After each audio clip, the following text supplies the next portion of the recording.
बार? अरे भैया बाप की चड्डी फटे फटे, अब बेटा बोले मोदी मोदी। शमशान कब्रिस्तान पर राजनीति आप कर रहे हैं। महिलाएं जो लूटी जा रही हैं, बलात्कार हो रहा है, शोषण हो रहा है, किसानों का जमीन छीन के जो आप अपने अडानी दोस्त को दे रहे हैं, बिजली जो बांग्लादेश भेज रहे हैं और हम लोग अंधेरा में रह रहे हैं। बात इस पर ना होगी।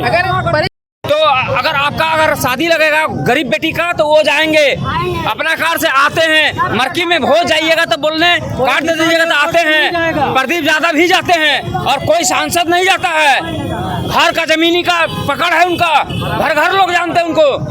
अच्छा, आप बताइए सर, यहाँ पे बोल रहे हैं कि 5 किलो अनाज देंगे, कभी शिक्षा बेरोजगारी की बात क्यों नहीं करते ये लोग? आप उनसे शिक्षा की बात कीजिएगा तो वो हिंदू मुस्लिम की बात करेंगे, आप रोजगार की बात कीजिएगा तो वो कहेंगे पाकिस्तान है और चाइना की बात करेंगे। और जब हिंदुस्तान का हर युवा जग चुका है तो आरक्षण विरोधी सवाल करेंगे कि आपके अधिकार को चुरने का कुटने का प्रयास हमेशा बीजेपी की है। और हम सबों को जाति धर्म में बांट कर रखा है।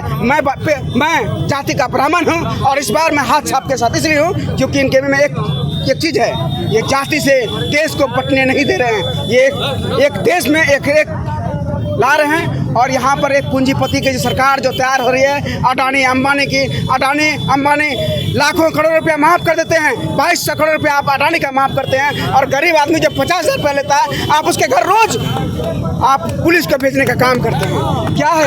लेकिन वो बोल रहे हैं जमानत जब्त है इस बार।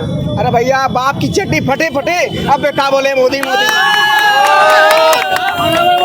लेकिन सर आप बड़े ज्यादा सांसद क्यों बनाना चाहते हैं? क्योंकि हमारे माटी का है, हमारे घर का है और हर दुख सुख में चाहे अडानी, जब हम लोग कोरोना काल में थे यही प्रदीप यादव जी गांव-गांव घूमकर कहां से हमारे मजदूर भाइयों को लाने का काम किए। ये है हमारे प्रदीप यादव जी, दुख सुख का नेता है प्रदीप यादव जी हैं। माननीय प्रदीप यादव जी को हम लोगों ने ठान लिया है कि इस बार लोकसभा पहुंचाएंगे और दिल्ली में गोड्डा की आवाज भी गूंजेगा।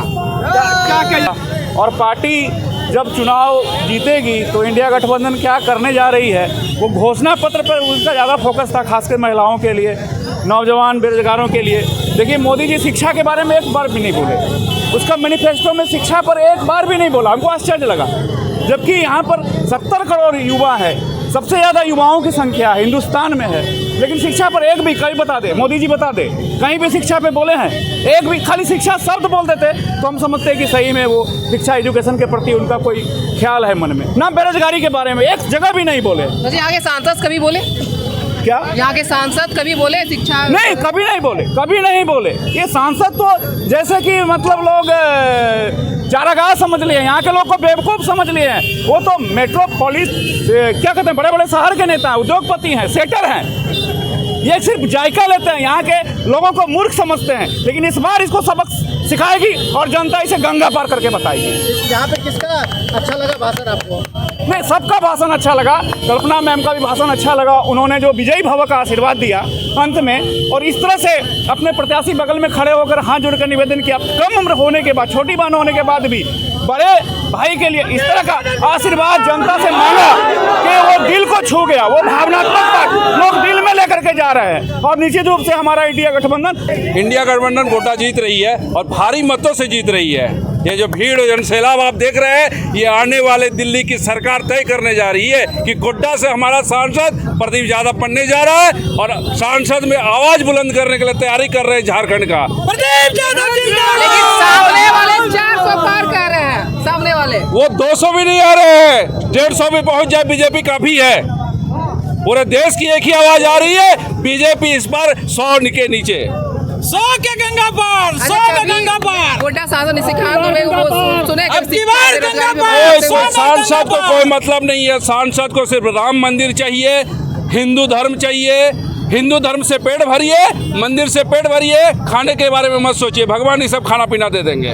बस यही करते रहिए। मंदिर हमने बना दिया, अडानी हमने ला दिया, लेकिन अडानी में हमने बाहरियों को भर दिया।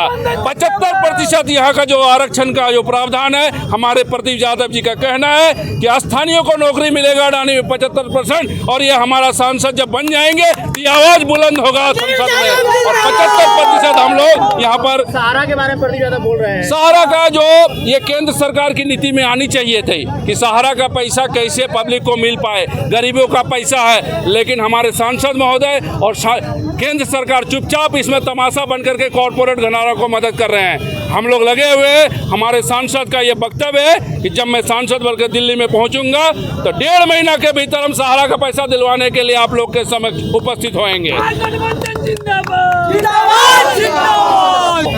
और एक पढ़ी लिखी महिला है और राजीव गांधी की बेटी है, इंदिरा गांधी की पोती है। उसके ब्लड में जो है ना देशभक्ति है, जुनून है, जज्बा है और देश का विकास करने का जो विजन है उसके ब्लड में है। क्या कुछ बोली मैम यहाँ, क्या कुछ संदेश दी? रोजगार के बारे में बोली, देश के किसानों के बारे में बोली, नौजवानों के बारे में बोली, महिलाओं के बारे में बोली, दलितों, अल्पसंख्यकों, पिछड़ों, आदिवासियों के हित में बोली।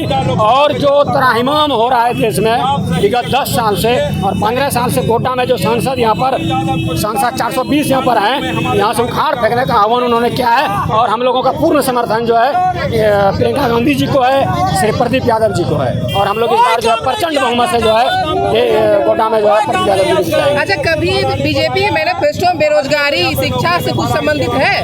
कभी नहीं दिखता है, हम लोग सुनते ही नहीं उसके भाषण को, उसमें कोई गंभीरता है ही नहीं।